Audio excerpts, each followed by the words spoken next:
જય માતાજી, જય દ્વારકાધીશ। સૌરાષ્ટ્રની રસધાર એક વાત લઈને આવ્યો છું। ઢેટ કન્યાની દુઆ।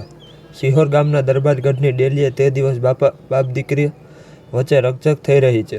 16 વર્ષનો રાજબાળ આતાભાઈ ભાલાને તલવાર તૈયાર થઈ ઘોડાના પગડામાં પગ નાખી ચડવા જાય છે અને બૂઢો બાપુ અખરેરાજી એનું બાવડું ઝાલી મનાવી રહ્યા છે। ભાઈ, એમ ન ચડાય, તારાથી ન ચડાય, તું મારે એકનો એક છે, તું ગોહિલ ગાદીનો રખેવાળ છો। બાપુ, બાવડું મેલી દો, હું પગે પડું છું, મેલી દો। 16 વર્ષની એની અવસ્થા હતી। પરણ્યા પછીની પહેલી રાતે જેમ કન્યા શરમાતી કંથના ઓરડામાં આવતી હોય તેમ જુવાનની પણ આતાભાઈના અંગમાં ધીરે ધીરે પ્રવેશ કરી રહી હતી। હજુ ઘૂંઘટ નહોતો ઉઘાડ્યો તે દિવસ બપોરે દરબારગઢની ડેલી ઉપરની મેડીમાં આતાભાઈની આંખ મળી ગઈ હતી। અચાનક ઊંઘમાંથી ઝબકી ઉઠ્યો ને કઠોડામાં આવીને જોયું તો ડેલીએ એક બૂઢો અને એના બાળ બચ્ચા ધુસકે રોતા હતા। કુંવરે પૂછ્યું, એલા કોણ છે? અન્નદાતા ઢેઢ છીએ। કેમ રૂવો છો? બાપુ, અમે આ નેસડાના ગામમાં રહીએ છીએ। મારી દીકરીને ઘેલાસા બરવાડે પરણાવી છે। બાઈ નાની છે ને જમાઈ બહુ કપાતર મળ્યા છે। બાઈને મારીને અધમુય કરે છે। દુઃખની મારી દીકરી અહીં ભાગી આવેલી વાંસેથી એને તેડવા આવ્યા। તે અમે ન મોકલી એટલે ઘેલાસાના કાઠી ઘોડે ચડીને આવ્યા। તે હમણાં જ દીકરીને ઘોડે નાખીને બરવાડે ઉપાડી ગયા। બાપુ, મારી પરેવડી જેવી દીકરીનું શું થશે? અમારા ઢેઢુના કોઈ ધણી ન મળે, અમારા ઢેઢુનો કોઈ ધણી ન મળે। એ વેણ જુવાન આતાભાઈને કલેજા સોસરવું પેસી ગયું। તારા ધણી બાપુ છે રોમા, એમ કહી એણે નોકરોને હુકમ કર્યો, મારી ઘોડી હાજર કરો। પોતે હથિયાર ધરીને નીચે ઉતર્યો। ઘોડીને પલાણ નાખવાની વાટ ન જોઈ ઉપર ચડે ત્યાં ગઢમાંથી બાપુ અખેરાજીએ સાથ કર્યો, ભાઈ ઊભા રહો। આવીને બાપુએ ઘોડીની લગામ ચાલી લીધી, દીકરાનું બાવડું ચાલ્યું। અખરેદાજીએ ને એમ એકનો એક દીકરો હતો, દરબારનો બુઢાપો હતો। કુંવર બોલ્યો, બાપુ અત્યારે મને રોકોમાં, આ ઢેઢની છોકરીને અને મારે છેટું પડે છે।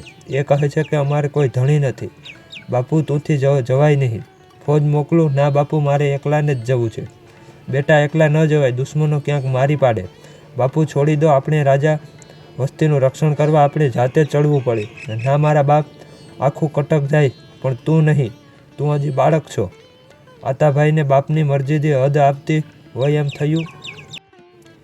એના હોઠ ફળફળવા લાગ્યા, એના મોઢા ઉપર લાલ લોહી ઘસી આવ્યું, તોય બાપુ સમજ્યા નહીં। ત્યારે એણે બાપના હાથ જોડી ઘોડીને એડી મારીને કહ્યું, ખસી જા ભગતડા, એમ રાજ ન થાય।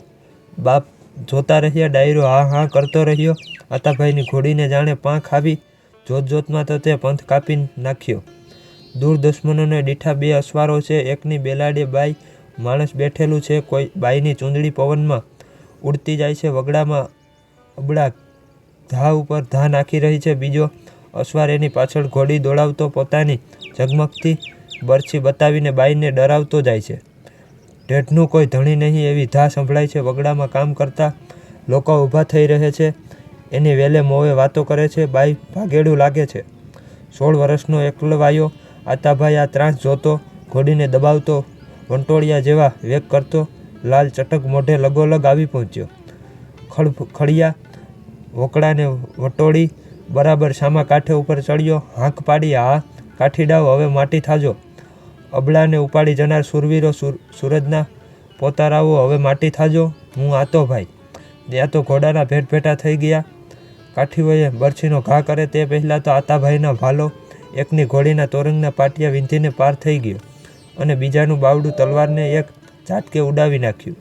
કાઠીઓને જીવ બચાવવાની બીજી બારી નહોતી રહી। પોતાની છાતી સામે બાંધેલા બંધ છોડી નાખીને અસવારે ઢેઢ કન્યાને પડતી મૂકી દીધી। 2 જણા ભાગોભાગ બોલતા નીકળી ગયા। કન્યા થરથર ધ્રુજે છે। બીચમાં હવે હું આતો ભાઈ તારી ભેરે ઊભો છું, આવી જા મારી બેલાડે, એમ બોલીને આતાભાઈએ બાઈનું કાંડું ઝાલ્યું, પોતાના પગનો પોંચો ટટાર કરીને કહ્યું, આના ઉપર પગ માંડીને આવી જા મારી વાસે। કન્યા ઊભી થઈ રહી, બાપુ હું ઢેઢ છું, તમને આભડછેટ કહેવાની વળી? તું તો અમારી બોન દીકરી છે, આવી જા, ઝટ ઘોડીમાંથી નીકળ, આપણે 2 અહીં ઠામ રહીશું, હમણાં કાઠીડાનું કટક આવી લેશે। આતાભાઈએ કન્યાને બેલાડે લીધી। હા, હવે મારી ડેલીને બરાબર ઝાલી રાખજે, નીકળ પડીશ નીચે ને મને પાડીશ. ઝાલ્યા બરાબર ઝાલ્યા એવી બથડ વાણી બોલતો આતોભાઈ ઉઘાડી શમશેરે વગડો ગંજવતો પાછો વળ્યો. ઘોડાના સફેદ દૂધિયા પૂંછનો ઝંડો, કન્યાની ઓઢણી અને જુવાન આતાભાઈની પાઘડીનું સોગું હવામાં ફરકતા ગયા. માર્ગે એને પોતાના પિતાનું મોકલેલ કટક મળ્યું. કટકને મોખરે ઢેટ કન્યાને બેલાડે લઈને ઉઘાડી શમશેરે જ્યારે આતોભાઈ સિહોરની બજારે નીકળ્યો ત્યારે હજારોની આખાના તોરણ રહી ગયા ત્યાં. આતાભાઈના આ પહેલા પરાક્રમ ઉપર એ હજારો નેત્રોની અંજળીઓ છંટાતી હતી. બાઈઓ આ વીરના વાળના લેતી હતી. ઢેટ કન્યા તો એ નાટારમ કરતી ઘોડી ઉપર બાપુની જોરથી ઝાલીને બેઠી રહી. ડેલીને ઉતરીને એણે કન્યાને રોતા માવતરની દીકરી સુપરત કરી. બાપુ આખેરાજીને બાળરાજા પગે લાગ્યા. ગદગદે કંઠે ઢેટ કન્યાને કહ્યું, બાપુ હું નીચ વરણની નાર નહીં ઠરી, હું તુને શું આપું? આતડીને આશીષ આપું છું કે તું જ્યાં ચડીશ ત્યાં તારી આવી ફતેહ થશે. આ વાત અહીંયા પૂર્ણ થાય છે. મળીએ બીજી વાત સાથે.